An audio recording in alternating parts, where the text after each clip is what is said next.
बिस्मिल्लाहिर्रहमानिर्रहीम, अस्सलाम वालेकुम। आप देख रहे हैं GNN। मैं हूं हमजा शफीक। मैं हूं हफ्सा आसिफ। इस बुलेटिन में साथ होंगे जैनुल हसन भी। हेडलाइंस आपने जानी, आगाज़ में आपको बताएं। मुश्किल वक्त गुजर गया लेकिन आगे का सफ़र भी आसान नहीं। पाकिस्तान ने एक साल में अंधेरे से उजाले का सफ़र किया। हुकूमत इक़दामात की वजह से महंगाई कम तरीन सतह पर आ गई। हम अपने पाँव पर खड़े हो चुके हैं। अब तरक्की और खुशहाली की तरफ जाना है। मुल्क में पहली बार हुकूमत और इदारे मिलकर काम कर रहे हैं। मुल्क को अमन और भाईचारे की जरूरत है। वज़ीर आज़म शहबाज शरीफ का हुकूमत का एक साल मुकम्मल होने पर यौम तामीर और तरक्की के हवाले से तकरीब से खिताब। बोले, मेरा बस चले तो फौरी तौर पर 15% टैक्स कम कर दूं। IMF से मुआहदा मुमकिन हुआ और मुल्क डिफॉल्ट से बच गया। साबिक हुकूमत से सवाल पूछना चाहिए कि दहशतगर्दी वापस क्यों आई। पाकिस्तान की मईशत बहुत बुरी हालत में थी। 40% पर महंगाई पहुंच गई थी। डिफिकल्ट चैलेंजेस का सामना था। सोते वक्त मुझे ये ख्याल आता था पाकिस्तान डिफॉल्ट कर गया तो मेरी कब्र पर भी ये कितबा लगेगा कि इस शख्स के होते हुए पाकिस्तान डिफॉल्ट कर गया। तो रात को नींद नहीं आती थी। हमने मुश्किल फैसले कर लिए लेकिन आगे भी जो सफर जो है कोई आसान नहीं है। दिन रात मेहनत करेंगे लेकिन ये उम्मीद सामने आ गई है। पूरी कौम देख रही है कि अब पाकिस्तान दोबारा टेक ऑफ करने की पोजीशन में आ चुका है। लेकिन आज मुझे बताइए कि जब दहशतगर्दी मुकम्मल तौर पर खत्म हो गई थी, 80,000 जवानों की, माओ की, बेटों और बेटियों की कुर्बानियों से, कि इतनी अजीम कुर्बानियों के बाद दहशतगर्दी का खात्मा हो चुका। ये दहशतगर्दी क्यों आई? क्योंकि दहशतगर्दी का खात्मा न हुआ तो तरक्की नहीं हो सकती। ये पहली मर्तबा है कि एक सियासी हुकूमत इदारों के साथ मिलकर काम कर रही है। मुझे अगर परवाह है तो पाकिस्तान की तरक्की और खुशहाली जरूरत है, स्टेबिलिटी, मुल्क को अमन की जरूरत, मिलकर पाकिस्तान को बनाना है। इंतखाबात का एक साल मुकम्मल होने पर तहरीक इंसाफ का यौम सियाह सवाबी में जलसा। हुकूमत मुखालिफ तहरीक जारी रखने का ऐलान। वज़ीर आला अली अमीन गंडापुर ने खिताब करते हुए कहा कि अगर हमने बदला लेने का सोच लिया तो तुम बर्दाश्त नहीं कर सकोगे। अगर नफरतें बढ़ाई तो पाकिस्तान का नुकसान होगा।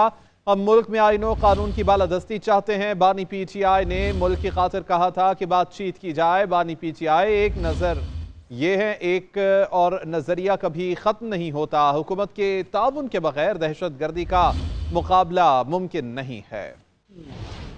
ये सब रंग अमन की निशानी है। अब तक हमने ये सब रंग को हाथ पे थामा हुआ है। अमन के साथ मजबूर ना करो, ये रंग भी है इनकलाब का रंग और हम इनकलाब का नारा लगाएंगे और हम अपने झंडे का ये वाला रंग थामेंगे। तुम बर्दाश्त नहीं कर लोगे।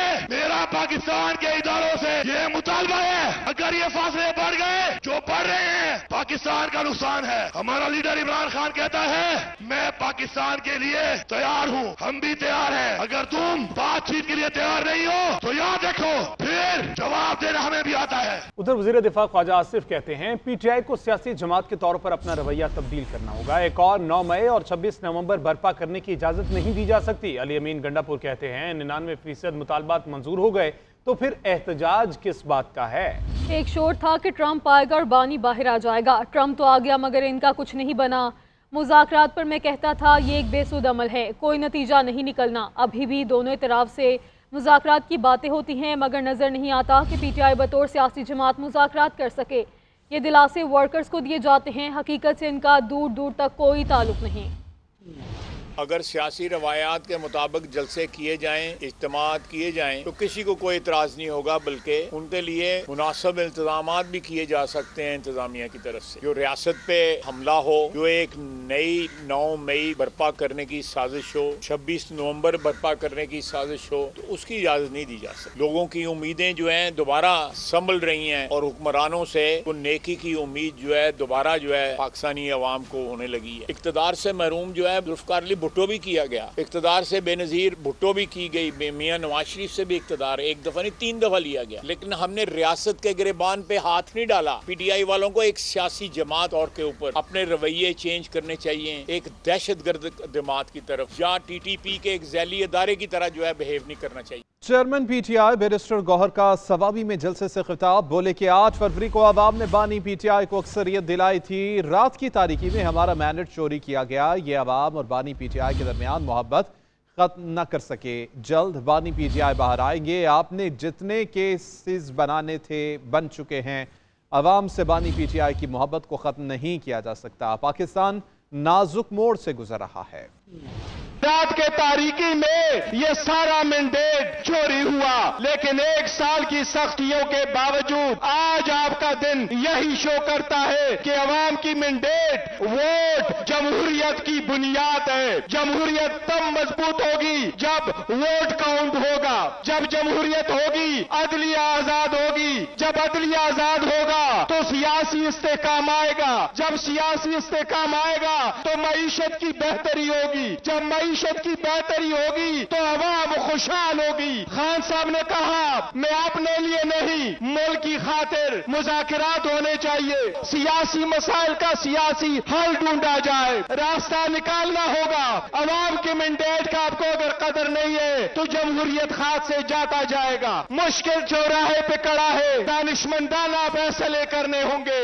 हुकूमत का यौम तामीर तरक्की, नून लीग के जगह जगह जलसे इज्तिमा, हुकूमत की 1 साला कारकर्दगी पर खुशियां मनाई, अवाम को खिदमात से आगाह किया। वज़ीर इत्तलाह तताउल्लाह तारर का लाहौर में खिताब, कहा वज़ीर आज़म शहबाज शरीफ ने मुल्क को दिवालिया होने से बचाया।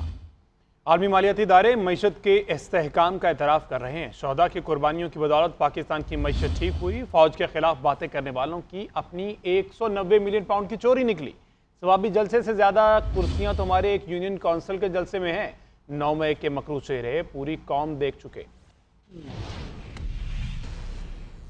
आज का दिन स्याह तरीन दिन है। मौजूदा हुकूमत धांधली की बुनियाद पर कायम है। आम इंतखाबाती मरकज़ और सूबों में धांधली हुई। सरबराह JUI मौलाना फजलुर रहमान की मर्दान में मीडिया से गुफ्तगू, कहा हर इदारे को आईनी दायरा कार में रहकर काम करना होगा। बानी PTI की बेगुनाही का फैसला अदालतों पर मुनहसर है। बानी PTI समेत किसी भी सियासतदान को जेल में रखने के खिलाफ हूँ।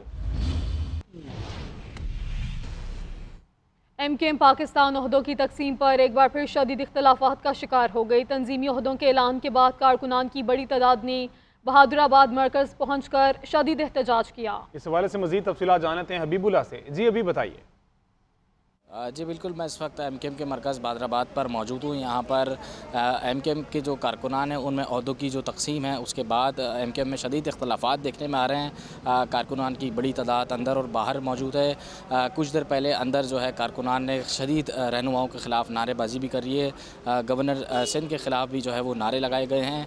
इस वक्त कारकुनान की बड़ी तादाद जो MKM का मरकज़ है उसके बाहर भी मौजूद हैं और मुख्तलिफ़ UCs और मुख्तलिफ़ ओहदेदार जो हैं वो यहाँ पर मौजूद हैं। इससे पहले भी रहनुमाओं की जानिब से बाहर आके कहा गया था कि तमाम जो अहदेदार हैं वो अपने अपने UCs में चले जाएं वापस, लेकिन हमने देखा कि कुछ देर बाद वो जो वापसी गए थे कारकुनान एक बार फिर मरकज़ पर पहुंच गए।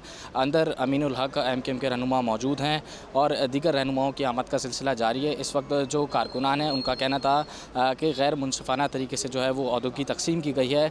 कारकुनान को इस वक्त जो है वो मरकज़ के अंदर मनाया जा रहा है। जो क़यादत है MKM की वो अभी सर जोड़ कर बैठी है और कारकुनान के साथ बैठी है। तहम इस वक्त जो है वो बातचीत का जो सिलसिला है वो जारी है। जी